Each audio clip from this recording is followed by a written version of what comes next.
अटूट विश्वास। हेमंती की दुख भरी कहानी। हेमंती एक सीधी सादी और संस्कारी लड़की थी। वह अपने माता पिता के साथ रहती थी। परिवार बहुत गरीब था। उसके पिता दिन रात मेहनत करते थे, लेकिन कमाई इतनी नहीं होती थी कि घर की सभी जरूरतें पूरी हो सकें। हेमंती बचपन से ही भगवान शिव की परम भक्त थी। वह रोज सुबह उठकर स्नान करती, शिवलिंग पर जल चढ़ाती और पूरे मन से पूजा करती। उसकी एक ही प्रार्थना होती, भोलेनाथ, मुझे पता है कि मेरी जिंदगी में बहुत दुख है, लेकिन मुझे आप पर पूरा भरोसा है। एक दिन सब ठीक हो जाएगा।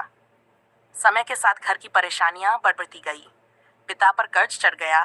माँ अक्सर बीमार रहने लगी। कई बार घर में 2 वक्त का खाना भी मुश्किल से बन पाता था।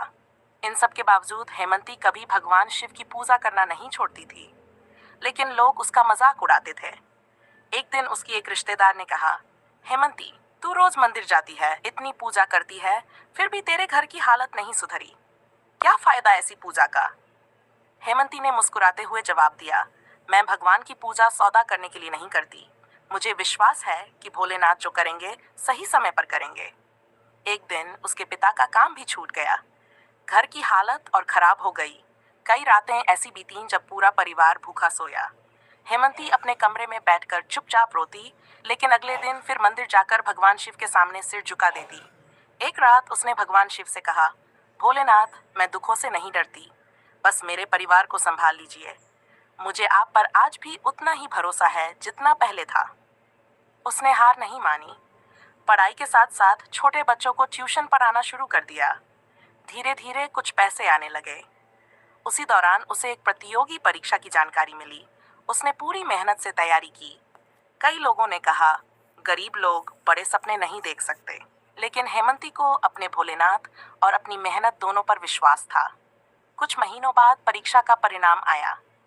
हेमंती अच्छे अंकों से सफल हो गई। उसे एक अच्छी नौकरी मिल गई। घर का कर्ज उतरने लगा, माँ का इलाज होने लगा और पिता को भी नया काम मिल गया। जिस परिवार को कभी लोग दया की नजर से देखते थे, आज वही परिवार सम्मान से जी रहा था। एक दिन हेमंती भगवान शिव के मंदिर गई। उसकी आंखों में आंसू थे। उसने हाथ जोड़कर कहा, भोलेनाथ, जब सब लोग मुझे कमजोर समझते थे, तब आपने मुझे हिम्मत दी। जब रास्ते बंद थे, तब आपने नए रास्ते खोले। आज मेरा विश्वास और भी मजबूत हो गया है। ऐसा लगा जैसे मंदिर की घंटियां उसके विश्वास की जीत का स्वागत कर रही हों।